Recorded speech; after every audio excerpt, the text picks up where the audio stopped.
2.2 का आज इंट्रोडक्शन कराऊंगा, ठीक है। कुछ भी नहीं है, सिर्फ दो फॉर्मूले याद करने हैं। मान लो तुम्हारे पास द्विघात बहुपद एक दिया है। क्या दिया है मेरे भाई? एक द्विघात बहुपद तुम्हारे पास दिया है।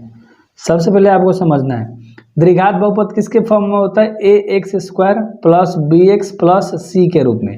यानी कि ए के जगह पे कोई गिनती की संख्या बी के जगह पे और सी के जगह पे। अगर मान लो 4 है ए के जगह पे, ठीक है, बी की जगह पे क्या है 7 है और सी की जगह पे कोई भी गिनती के नंबर है। मान लो ये तुम्हारा एक द्विघात बहुपद तैयार हो गया। सिंपल सी बात ये थी, यही आपको समझना था, ठीक है, कि द्विघात बहुपद का क्या होता है लिखने का तरीका। ऐसा होता है द्विघात बहुपद।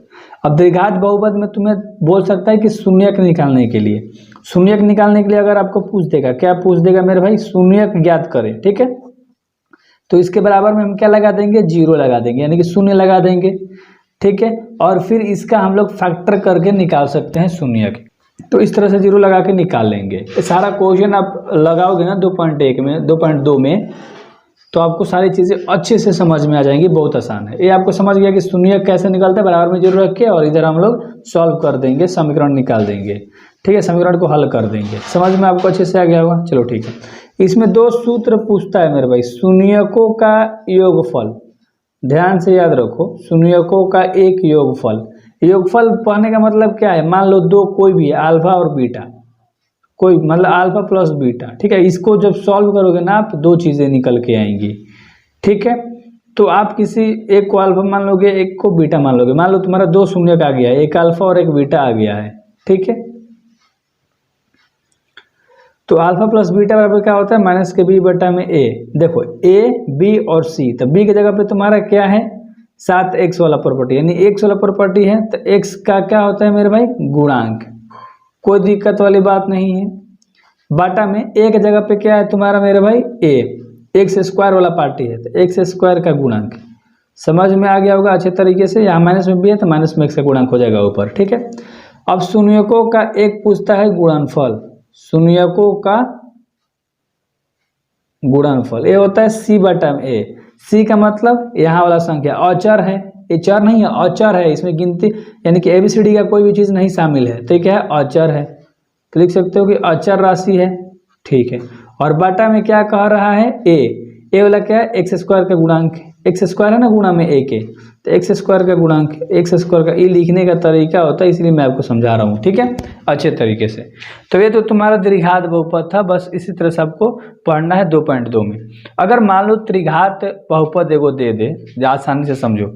अगर मान लो तुमको त्रिघात बहुपद दे दे, बाई चांस अगर मान लो टेस्ट करना चाहे एग्जाम में, त्रिघात बहुपद क्या होता है? यानी कि जिसके घात सबसे पहले क्या हो? 3 हो, फिर उसके बाद क्या हो? 2 हो, फिर उसके बाद क्या हो? 1 हो, फिर उसके बाद क्या हो? अचर कोई नंबर हो।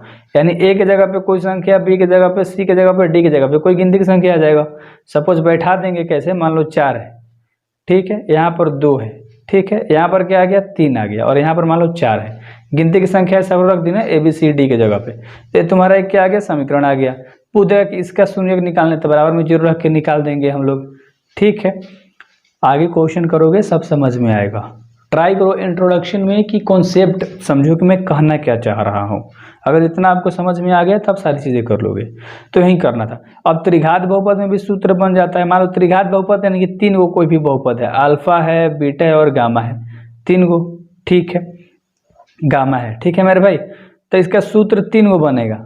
सबसे पहले alpha plus beta plus gamma बराबर क्या होता है? माइनस बी बटा में ए होगा, ठीक है। यानी कि शून्यकों का योग हो गया। शून्यकों का गुणनफल यानी कि गुणा पूछ देगा, ठीक है। अल्फा गुणे बीटा गुणे गामा, ये क्या होता है? माइनस के डी बटा में ए होता है। और एक और सूत्र होता है, अल्फा बीटा दोनों गुणा में है, प्लस बीटा गामा ये दोनों गुणा में है, और प्लस गामा और अल्फा, इसका सूत्र क्या होता है? सी बटा में ए होता है। बस आपको इतना याद रखना है। वैसे आपको त्रिघात बहुपद नहीं पढ़ना है, द्विघात बहुपद तक ही आप फंस जाओगे। इसमें त्रिघात बहुपद का 1-2 क्वेश्चन कराऊंगा एक्सटर्नल लेकर। तो ये इंट्रोडक्शन पार्ट था। आगे करोगे सारे क्वेश्चंस आपको समझ में आएंगे इजीली। बस आपको द्विघात बहुपद समझना था, और त्रिघात बहुपद होता क्या है, ठीक है। द्विघात बहुपद को इसके फॉर्म में लिखा जाता है, ऑब्जेक्टिव में भी पूछ देता है, और त्रिघात बहुपद को इसके फॉर्म में लिखा जाता है, यानी कि दिया हुआ रहता है आपके सामने समीकरण, ठीक है। तो यार इस तरह से मैं डीपली पढ़ाता हूँ, सब्सक्राइब करना तो बनता है।